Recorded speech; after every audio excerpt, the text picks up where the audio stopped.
Today's kids, they really feel inadequate and insecure. It's there's a lot of increased stress, depression, stress, anxiety for them that I'm seeing over the last couple of years. They don't know who they are, where they're going, what they're going to become. They live, no matter if your kid's at a private school or a public school, they live in a world where they're not seen for who they are nor who they will be. It's a very cliquey, judge a book by its cover world. And I really think that about 5% of the kids are really living the life, so to speak. They live in this world that's so much different than ours, where it's really truly about presentation. All the kids at school are putting up a fake front, like they've got it all together and everything's perfect. Inevitably, all the kids are struggling in some shape or form, whether it's with their body, their parents, college stress, social drama. I mean, you name it, everybody struggles. But nobody talks about it very rarely, except for the people that are close to them. So the kids are walking around school going, everybody's living the life, but something must be really wrong with me. I think that 5% of the kids are really in the in crowd. The other 95 are wanting to be part of the in crowd, and almost a caste system exists, no matter what school your kid's at, where a lot of times, no matter what they change differently, what they do differently to try to get up into that upper echelon of that group, they don't get access, which just compounds that helplessness, hopelessness, feelings of inferiority.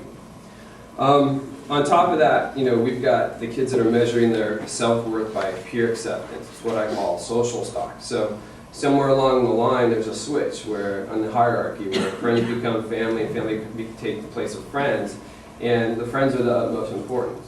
And how you're received and perceived by your peers is of the utmost importance to them.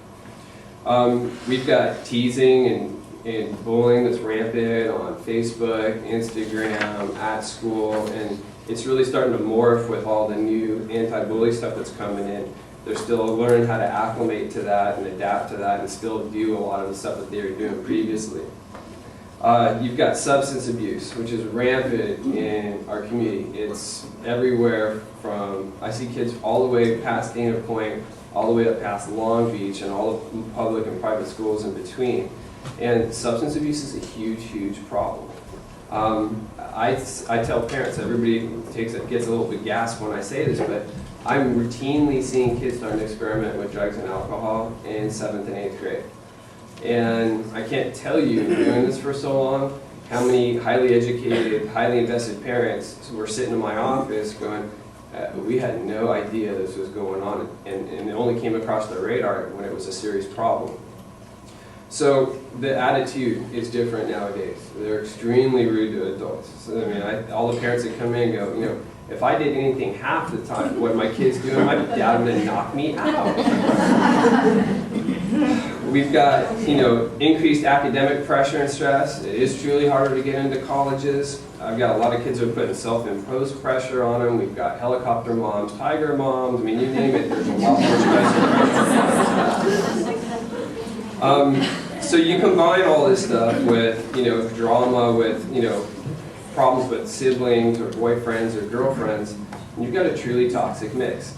And the kids don't know how to handle it. They don't have the tools to deal with it. And on top of that, they either flip in or they flip out.